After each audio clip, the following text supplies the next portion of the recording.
കൃപയുടെ വാസസ്ഥലം കൃപാസനം. കൃപയുടെ വാസസ്ഥലം കൃപാസനം. വേദനിക്കുന്നവർക്കെന്നും ആത്മധൈര്യത്തിനഭിഷേകം, വചനത്തിനഭിഷേകം, ആത്മസൗഖ്യത്തിനഭിഷേകം. വരുവിൻ നിങ്ങൾ യേശുവിൻ സന്നിധേ, അവനേകും സാന്ത്വനം. കൃപയുടെ വാസസ്ഥലം കൃപാസനം. കൃപയുടെ വാസസ്ഥലം കൃപാസനം.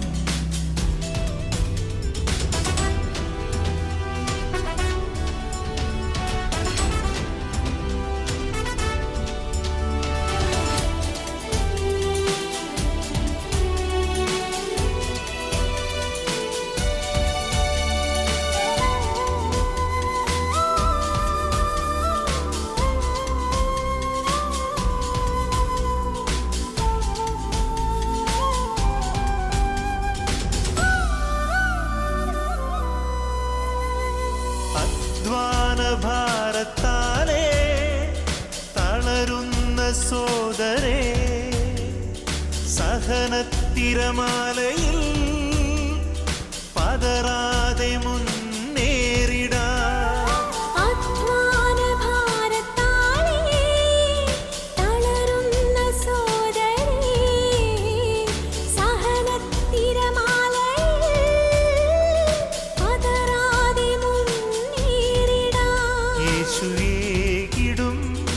അഭിഷേകം സാന്ത്വനാഭിഷേകം.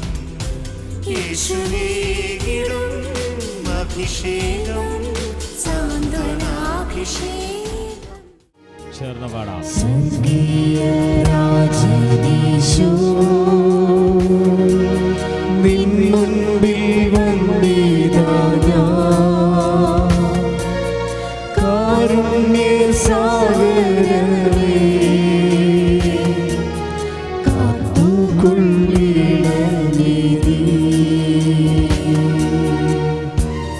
കരങ്ങൾ ഉയർത്തിക്കൊണ്ട് കർത്താവിനെ സ്തുതിക്കട്ടെ. Hallelujah, hallelujah, hallelujah.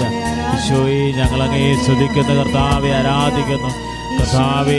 ഞങ്ങളുടെ മധ്യത്തിലേക്ക് അങ്ങ് എഴുന്നള്ളി വരണമേ എന്ന് പ്രാർത്ഥിക്കുന്നു. കർത്താവായ ഈശോ എഴുന്നള്ളി വരികയാണ്. യോഹന്നാൻ 10:10 പറയുന്നു, ഈശോ വരുന്നു നിനക്ക് ജീവൻ നൽകാൻ, നിന്റെ ഉടമ്പടി നിയോഗങ്ങളെ ആശീർവദിക്കാൻ, നിന്റെ ജീവിത ദുരിതങ്ങളുടെ മേൽ സമാശ്വാസം നൽകാൻ, നിങ്ങളുടെ സങ്കടങ്ങൾ ഏറ്റെടുക്കാൻ. സംഗീതത്തിന് 56:8 നിന്റെ കണ്ണീർക്കയങ്ങൾ ഏറ്റെടുക്കാൻ ഈശോ വരുന്നു. യേശുവേ സ്തോത്രം, യേശുവേ ആരാധന. Hallelujah, hallelujah, hallelujah, hallelujah. യേശുവേ ആരാധന, യേശുവേ ആരാധന. അതിശക്തമായ സ്തുതിക. Hallelujah, hallelujah, hallelujah. പരിശുദ്ധ പരമ ദിവ്യകാരുണ്യത്തിന് നേരവും ആരാധനയും സ്തുതിയും പുകഴ്ചയും ഉണ്ടായിരിക്കട്ടെ. പരിശുദ്ധ പരമ ദിവ്യകാരുണ്യത്തിന് നേരവും ആരാധനയും സ്തുതിയും പുകഴ്ചയും ഉണ്ടായിരിക്കട്ടെ. ശിരസ് നമിച്ച് പരിശുദ്ധ പരമ ദിവ്യകാരുണ്യത്തിന് നേരവും ആരാധനയും സ്തുതിയും പുകഴ്ചയും ഉണ്ടായിരിക്കട്ടെ. യേശുവേ ആരാധന, യേശുവേ മഹത്വം, യേശുവേ ആരാധന, യേശുവേ മഹത്വം.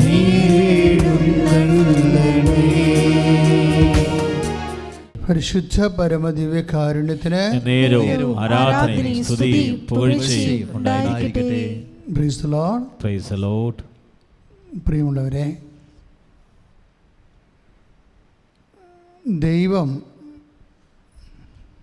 ദൈവത്തിൻ്റെ കൂടെ നമ്മൾ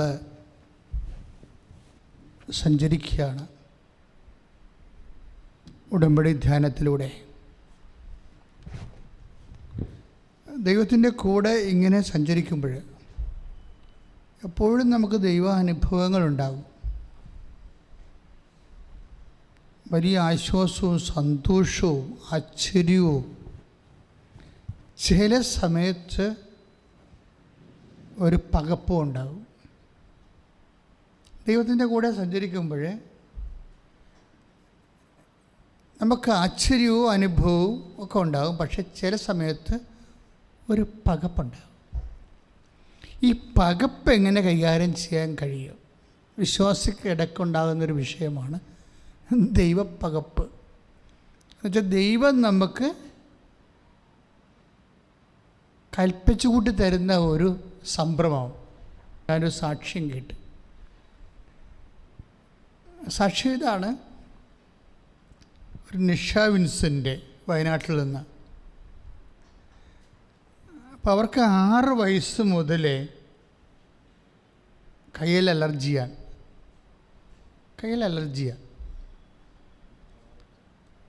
അപ്പോൾ ഇത് വർഷങ്ങളായിട്ട് ഇവർ ഉടമ്പടി ചെയ്തെങ്കിലും ഉടമ്പടി ഈ വിഷയം വെച്ചിട്ടില്ലെന്ന് തോന്നണം. കാര്യം അവരവരുടെ ജീവിതത്തിൻ്റെ കൂടപ്പിറപ്പായിട്ട്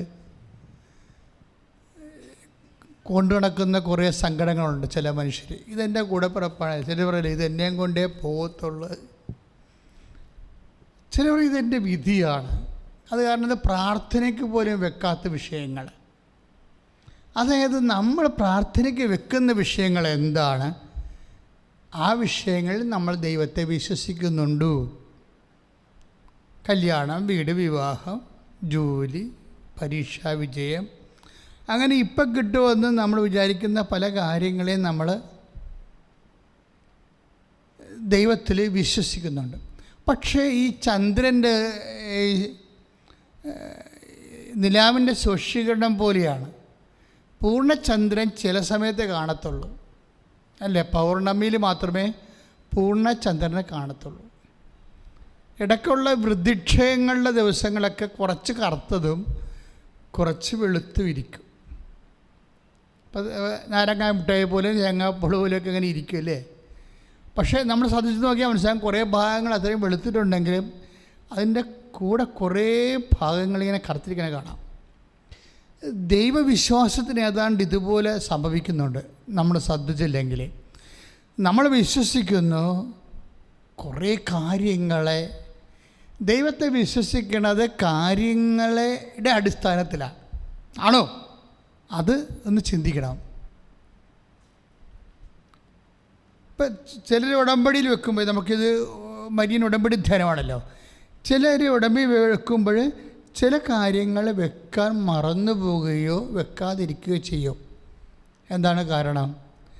അതിങ്ങനെ ജന്മന കൂടപ്പിറപ്പായിട്ടുള്ള കാര്യമാണ്. അതുകൊണ്ട് അത് നമ്മുടെ അവബോധ മനസ്സ് പറയുന്നു ദൈവം പോലും അത് മാറ്റത്തില്ലെന്ന്. കുറച്ചുകൂടി നമ്മൾ ചിന്തിച്ചാൽ, നമ്മൾ സ്കാൻ ചെയ്ത് നോക്കിയാൽ പറയും ദൈവത്തിന് പോലും ഇത് മാറ്റാൻ പറ്റത്തില്ല എന്നാണ് നീ ചിന്തിക്കണത്.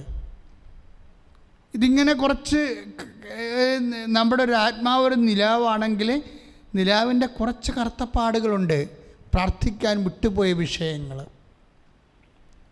അഥവാ പ്രാർത്ഥിക്കേണ്ട എന്ന് വിചാരിച്ച് മാറ്റിവെച്ച വിഷയങ്ങൾ, അഥവാ പ്രാർത്ഥിച്ചാൽ ശരിയാവത്തില്ല എന്ന് അവബോധ മനസ്സ് പറയുന്ന വിശേഷം. അപ്പോൾ അത് പക്ഷേ നമ്മൾ ഒരു സ്ക്രൂട്ടണി ചെയ്യുമ്പോൾ മനസ്സിലാകണത് നമ്മൾ വിശ്വാസിയാണ്, ഒരു അർത്ഥവിശ്വാസിയാണ്. കാര്യം കിട്ടണ കാര്യങ്ങളിലൊക്കെ വിശ്വസിക്കും, കിട്ടാത്ത കാര്യങ്ങളിൽ ദൈവത്തെ വിശ്വസിക്കത്തില്ല. ഇങ്ങനെ ഒരു ഷോർട്ട് ഗോഡ്, ഒരു ചെറിയ ദൈവമാണ് പല ആൾക്കാരുടെ ഉള്ളിലുള്ളത്. ഞാൻ ഈ നിഷാ വിൻസെൻ്റ് സാക്ഷ്യം കേട്ടപ്പോഴാണ് എനിക്ക് തോന്നിയത്. അപ്പോൾ അവർക്ക് 6 വയസ്സ് മുതൽ ഒരു അലർജിയുണ്ട്. നമ്മുടെ കുട്ടി ഉടുപ്പിട്ട് നടക്കണ കാലമില്ലേ, അപ്പോൾ ആ കാലം മുതൽ ഒരു അലർജി, കയ്യിലിങ്ങനെ ചൊള്ളച്ച് ഇങ്ങനെ വരും. ചൊള്ളച്ചെന്നൊക്കെ പറഞ്ഞാൽ ആലപ്പുഴ ലാംഗ്വേജ് എനിക്ക് മനസ്സിലാവുമെന്ന് അറിയത്തില്ല. ഇങ്ങനെ കുരുക്കൾ പോലെ കുമ്പി വരും. അലർജിയാണത്. അത് ഇവർ ശരീരത്തിൻ്റെ ഭാഗമായിട്ട് ഇവർ അനുഭവിക്കുകയാണ്. ചില ആൾക്കാരുടെ 20 കൊല്ലമായ വലിവ്. കൃപാസന സാക്ഷ്യങ്ങൾ കേൾക്കുമ്പോൾ നിങ്ങൾ നോക്കേണ്ട വിഷയം എന്ന് വെച്ച് കഴിഞ്ഞാൽ, മുൻകാല പ്രാബല്യത്തോടെ കർത്താവ് കുറേ ഫയലെടുക്കണ കാണാം. 50 കൊല്ലമായ മദ്യപാനമൊക്കെ അങ്ങനെ വരണതാ. ഇതുപോലെ നമ്മളുടെ വർഷപ്പഴക്കങ്ങളുള്ള പല വിഷയങ്ങളും നമ്മൾ അക്സെപ്റ്റബിളാകാൻ തയ്യാറായി. എങ്ങനെ അക്സെപ്റ്റബിളാകാൻ തയ്യാറായി? ദൈവത്തിൻ്റെ നമുക്ക് ഒരു കാര്യം ദൈവവേദന ശ്രദ്ധിക്കണം. ഒരു കാര്യം 2 തരത്തിൽ നമുക്ക് അക്സെപ്റ്റ് ചെയ്യാം. ഒന്ന് എൻ്റെ തലവിധിയാണെന്ന് പറഞ്ഞ് അക്സെപ്റ്റ് ചെയ്യുക. രണ്ടാമത്തത് കർത്താവിൻ്റെ ദാസി അങ്ങയുടെ വചനം പോലെ എന്നിൽ നിറവേറട്ടെ എന്നും പറഞ്ഞുകൊണ്ട് അക്സെപ്റ്റ് ചെയ്യാം. നമുക്ക് വരുന്നൊരു പ്രശ്നം, നമ്മൾ ഈ കൃപയുടെ വ്യവഹാരത്തിലും വ്യാപാരത്തിലുമൊക്കെ ഒത്തിരിയേറെ ഇഡിയറ്റായിട്ടുള്ള ഒത്തിരിയേറെ നിലപാടുകൾ കൊണ്ട് ഒത്തിരി നഷ്ടം വരുന്നുണ്ട്. ചില ആൾക്കാർ, ഇപ്പോൾ ചേച്ചിയുടെ കാര്യം തന്നെ എടുത്തേ, അവർക്ക് 6 വയസ്സ് മുതൽ ഇതുണ്ട്, അലർജി ഉണ്ട്. ഇപ്പോൾ അവർക്ക് എത്രയോ വയസ്സ്. കാര്യം അവർക്ക് മരുമകളുണ്ടെന്ന്, കുഞ്ഞുണ്ടെന്നും മൂത്ത മകളുണ്ടെന്നും അവൾക്ക് കല്യാണം കഴിഞ്ഞെന്നൊക്കെ സാക്ഷ്യത്തിലുണ്ട്. അതിൻ്റെ അർത്ഥം എങ്ങനെയായാലും ഒരു 45 വയസ്സെങ്കിലും കാണും. 50-45 വയസ്സ്. അപ്പോൾ 10-45 വർഷമായിട്ട് ഈ അലർജി കൂടെയുണ്ട്. 10-45 വർഷമായി ഈ അലർജിയോട് ഇവർ കോംപ്രമൈസ് ആയിരിക്കുന്നത്. എന്താണ്? അത് ദൈവഹിതമാണെന്നല്ല വിഷയം, അതിൻ്റെ വിധിയാണെന്ന്. This is the difference. പല വിഷയങ്ങളും നമ്മൾ അക്സെപ്റ്റ് ചെയ്തിരിക്കുന്നത്, നമ്മളത് മാർക്കറ്റിൽ കൊടുക്കരുതെങ്കിൽ നമുക്ക് കോടികളുടെ കൃപ കിട്ടും. ആത്മീയമായ ഒരു വ്യവഹാരത്തിന് അത് സമർപ്പിക്കാൻ ഒത്തിരുന്നെങ്കിൽ നമുക്കത് കോടിക്കൃപയായി മാറിയേനാം. പക്ഷെ നമ്മളത് വൃഥാ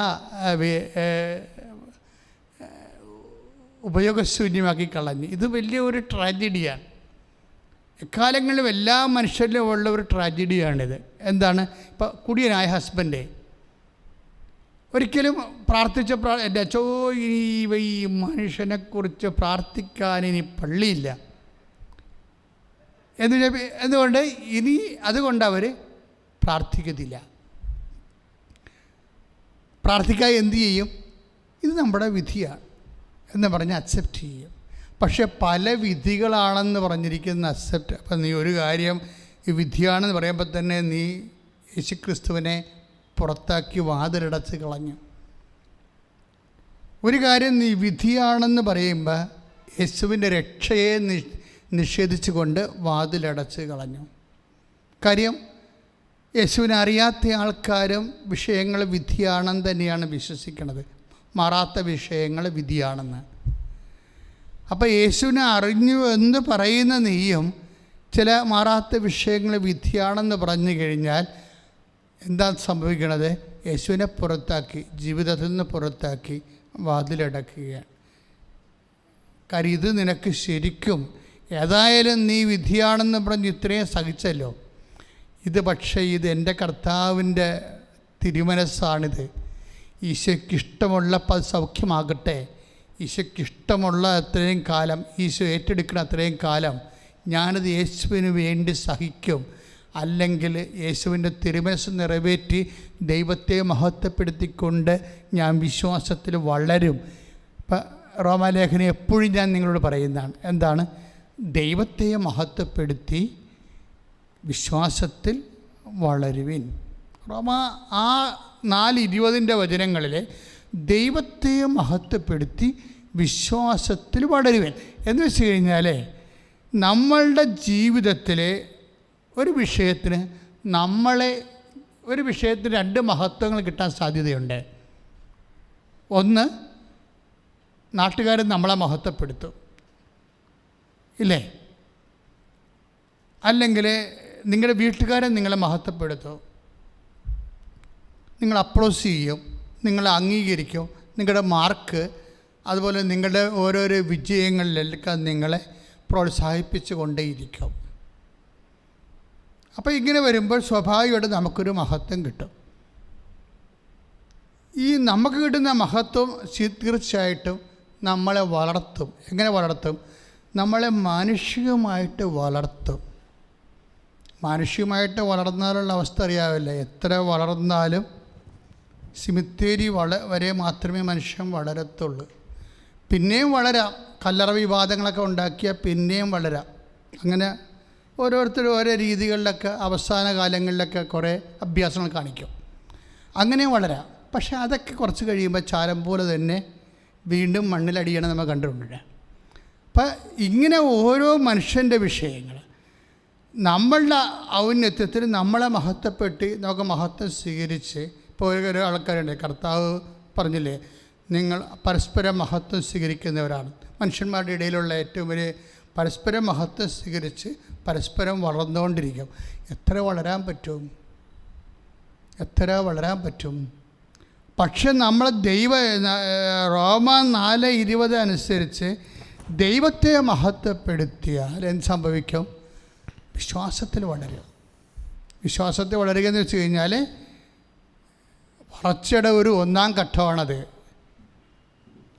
പിന്നെ വളർച്ചയുടെ 2-ാം ഘട്ടം പ്രത്യാശയുണ്ട്. വളർച്ചയുടെ 3-ാം ഘട്ടം ദൈവസ്നേഹമുണ്ട്. കാര്യം ഒന്നുമില്ല. നീ എന്തിനാണിത് സഹിക്കണമെന്ന് ചോദിച്ചു കഴിഞ്ഞാൽ ഞാൻ എൻ്റെ ദൈവസ്നേഹത്തെ പ്രതിയാണ് സഹിക്കുന്നത്. ദൈവത്തോടുള്ള സ്നേഹത്തെ പ്രതി ഞാനിത് അക്സെപ്റ്റ് ചെയ്യുന്നു. ദൈവത്തോടുള്ള സ്നേഹത്തെ പ്രതി ഞാനിത് അക്സെപ്റ്റ് ചെയ്യുന്നു. അപ്പം അതിനകത്ത് വേറെ ഗുണവും ദോഷവും ഒന്നും അമ്മ തെരേസ്യ പറഞ്ഞ പോലെ വരും. അമ്മ തെരേസ്യ പറഞ്ഞ സ്വർഗം മോഹിച്ചാണ് ഈശോ ഞാൻ നിൻ്റെ പിന്നാലെ നടക്കണത് എന്ന് നീ ഒരിക്കലും കരുതരുത്. എനിക്ക് സ്വർഗമല്ല വേണ്ടത്, എനിക്ക് വേണ്ടത് നിന്നെ തന്നെയാണ്. പക്ഷേ സത്യസന്ധമായിട്ട് പറഞ്ഞാൽ നമ്മൾ ദൈവത്തെ വിശ്വസിക്കുന്നതും സ്നേഹിക്കുന്നതും പോലും എന്തിനു വേണ്ടിയാണ്? ദൈവത്തിൻ്റെ വചനം, ദൈവത്തിൻ്റെ മനസ്സ് ദൈവത്തിന് വേണ്ടി മാത്രം, സ്വർഗത്തിന് വേണ്ടി പോലും അല്ല. കാര്യം അപ്പോൾ അതിൻ്റെ അകത്തൊരു ചെറിയൊരു സ്വാർത്ഥത വരും അല്ലേ? സ്വർഗത്തിന് വേണ്ടി പോലും അല്ല. കാര്യം അതെല്ലാം ദൈവത്തിൻ്റെ വിഷയം, ദൈവത്തിൻ്റെ കൈകളിലുള്ള വിഷയമാണ്. അതാണ് അമ്മ തെരേസ്യ വളരെ എത്രയോ വർഷം കർത്താവിൽ ജീവിച്ചിട്ട് അവസാനം പറയുന്ന ചില കാര്യങ്ങളിൽ ഒന്നാണത്. സ്തുതിക്കട്ടെ, hallelujah, hallelujah, hallelujah, hallelujah, hallelujah. കരങ്ങൾ ഉയർത്തിക്കൊണ്ട് സ്തുതിക്കട്ടെ. യേശുവേ സ്തോത്രം, യേശുവേ നന്ദി, നന്ദി കർത്താവേ, സ്തോത്രം ദൈവമേ, കർത്താവായ ദൈവമേ, ഞങ്ങൾ അങ്ങേ സ്തുതിച്ച് പ്രാർത്ഥിക്കുന്ന കർത്താവേ, ആരാധിക്കുന്ന ദൈവമേ, ഹല്ലേലൂയ, ഹല്ലേലൂയ, ഹല്ലേലൂയ. ചേർന്ന് പാടുക, എല്ലാവരും പാടുക, ചേർന്ന് പാടാം.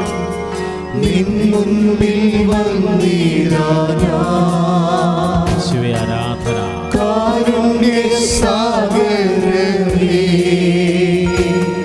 യേശുവേ ആരാധന. യേശുവേ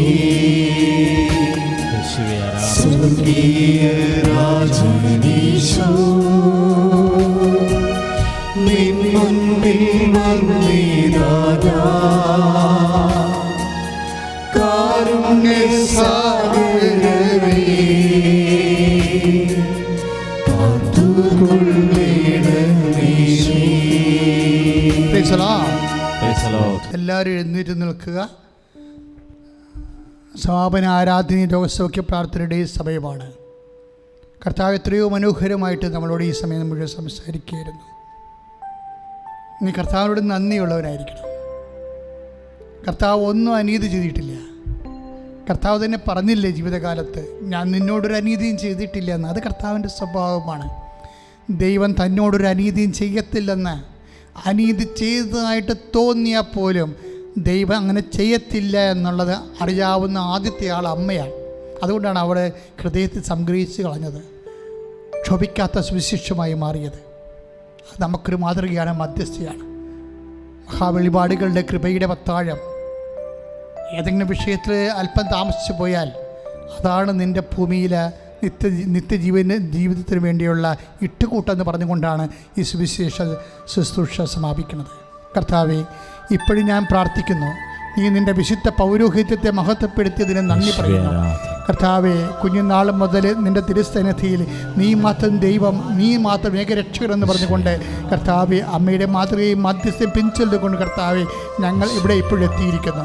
കർത്താവെ, അനേകം മക്കൾ കർത്താവെ, നീ നിൻ്റെ അവരുടെ ജീവിതത്തിൽ നീ ചെയ്തത് എന്താണെന്ന് അവർക്ക് മനസ്സിലായിട്ടില്ല. കർത്താവെ, അമ്മയെപ്പോലെ അവരും ചോദിച്ചിട്ടുണ്ട്, ഈശോ ഞങ്ങളോട് നീ ചെയ്തത് എന്താന്ന്. കർത്താവ്, ഞങ്ങളോട് ചെയ്തത് എന്തായാലും കർത്താവെ അത് ദൈവത്തിൻ്റെ ഒരു നീതിയാണെന്ന് എനിക്കറിയാമായിരുന്നു. അതുപോലെ ഞങ്ങൾ അറിഞ്ഞുകൊണ്ട് അമ്മയെപ്പോലെ ഹൃദയത്തിൽ സംഗ്രഹിക്കുന്ന കിട്ടാത്ത കാര്യങ്ങൾ, താമസിച്ച കാര്യങ്ങൾ, ഘടകവിരുദ്ധമായി സംഭവിച്ച വിഷയങ്ങൾ എല്ലാം കർത്താവെ അങ്ങയുടെ തിരുസന്നിധി സമർപ്പിച്ചുകൊണ്ട് പ്രാർത്ഥിക്കുന്നു. കർത്താവെ ഈ പ്രാർത്ഥനകളെല്ലാം കേട്ടുകൊണ്ട് കർത്താവെ ഈ സംഭവങ്ങളെല്ലാം കർത്താവ് അനുസ്മരിച്ചുകൊണ്ട് ഞങ്ങളോട് കരുണ തോന്നണം. തിരുവിലാൽ മുറിവേറ്റവനെ കരുണ തോന്നണമേ കർത്താവ്. തിരുവിലാൽ മുറിവേറ്റ കരുണ തോന്നണമേ. മുൾക്കിടം ചൂടിയവനെ കരുണ തോന്നണമേ. തിരുനെഞ്ച് മുറിവേറ്റ കരുണ തോന്നണമേ. കർത്താവിന് വിശുദ്ധരക്തം, കർത്താവിന് വിശുദ്ധരക്തം എൻ്റെ കർത്താവിന്റെ ഉന്നതമായ നാമത്തിലെ സഭയുടെ അധികാരത്തെ കുരിശിന്റെ അടയാളത്തിൽ ദൈവത്തിന്റെ ശക്തിയാൽ മാരക രോഗികളിലേക്ക് കർത്താവ് മഴയായി പെയ്യട്ടെ. മാരക രോഗികളിലേക്ക് കർത്താവ് മഴയായി പെയ്യട്ടെ. ഈശോ ഈശോ മരുന്ന് പിടിക്കാത്ത രോഗികൾ കണ്ണിലൂടെ പ്രാർത്ഥിക്കുന്നു. പണമില്ലാത്ത രോഗികൾ, ആശുപത്രി അകപ്പെട്ടവര്, നോക്കാനും തിരക്കാനും ഇല്ലാത്തവർ കർത്താവ് വേദനയോടെ ദൈവമേ നീ മാത്രമേ ഉള്ളൂ എന്ന് പറഞ്ഞുകൊണ്ട് കർത്താവ് പേരിക്കൊണ്ട് കണ്ണിലൂടെ പ്രാർത്ഥിക്കുന്നു. ഈശോ കൈ നീട്ടണമേ. കൈ കർത്താവ് ഈ സമുദ്രത്തിന്മേൽ കൈ നീട്ടതുപോലെ ജീവിത സമുദ്രങ്ങളെ തിരയുന്നവരെ, ദുഃഖത്തിന്റെ രോഗത്തിന്റെ തകർച്ചയുടെ കർത്താവെ കരങ്ങളാൽ സമുദ്രങ്ങളാൽ ഉള്ളം തിരയുന്നവരുടെ മേൽ നീ കൈ നീട്ടണമെന്ന് പ്രാർത്ഥിക്കുന്നു. കർത്താവെ അവൻ കൈ നീട്ടെ, സമുദ്രത്തിലേക്ക് കൈ നീട്ടെ. ക്ഷോഭിക്കുന്ന സമുദ്രത്തിലേക്ക് കൈ നീട്ടിക്കൊണ്ട് അവൻ പറഞ്ഞു അടങ്ങുക, ശാന്തമാവുക. ആ കൈകള് കർത്താവെ പുരുഷാന്തങ്ങളുടെ മാന്ത്രങ്ങളുടെ കർത്താവെ വേദനിക്കുന്ന മനുഷ്യരാശിയുടെ മേൽ കർത്താവ് നീട്ടിയ അതേ കൈകൾ കർത്താവെ എപ്പോഴും നീട്ടണമെന്ന് പ്രാർത്ഥിക്കുന്നു. ഈ ധ്യാനം ഓൺലൈനിൽ കണ്ടിരിക്കുന്ന ഓരോ കുടുംബങ്ങൾ കർത്താവെ ദുഃഖക്കടലായി സങ്കടക്കടലായി തിരയുന്ന കുടുംബങ്ങൾ, മക്കളുടെ ദുർനടപ്പുകള് കർത്താവ്, മക്കളുടെ തെറ്റായ ബന്ധങ്ങൾ കർത്താവെ, പാപകരമായ ജീവിതങ്ങൾ കർത്താവെ, ആ പാപക്കടലിലേക്ക് കർത്താവെ അടങ്ങുക, ശാന്തമാവുക എന്ന് കർത്താവെ എന്റെ കൈ നീട്ടണമെന്ന് പ്രാർത്ഥിക്കുന്നു. കർത്താവെ തിരയെ മുറിച്ച് കടന്ന് അവനവന്റെ കടലുകൾ അവനവന്റെ വിശ്വാസത്തോടെ അവനവന്റെ കുടുംബത്തോടിൽ അവനവന്റെ നുഴയുമ്പോൾ കർത്താവെ ചാരേ വന്നണയുന്നവനെ കൂടെ സഞ്ചരിക്കുന്നവനെ, സമാന്തര സഞ്ചാരി കർത്താവെ, ഞങ്ങളുടെ സങ്കടങ്ങളുടെ സമാന്തര സഞ്ചാരി ഞങ്ങൾ സ്തുതിക്കുന്നു, വാഴ്ത്തുന്നു, നന്ദി പറയുന്നു. ഉന്നതമായ നാമത്തിൽ മാരക രോഗങ്ങളെ, ഉന്നതമായ നാമത്തിൽ വേദനകളെ, ഉന്നതമായ നാമത്തിൽ കുടുംബത്തിന്റെ സങ്കടത്തിന്റെ രോഗത്തിന്റെ കടങ്ങളുടെ കടലുകള്, സങ്കട കടലുകള്, തിരയുന്ന ഹൃദയങ്ങള് യേശുവിന്റെ നാമത്തിൽ കൽപ്പിക്കുന്നു. അടങ്ങുക, യേശു നാമത്തിൽ കൽപ്പിക്കുന്നു. ശാന്തമാവുക. ശ്രദ്ധിക്കട്ടെ.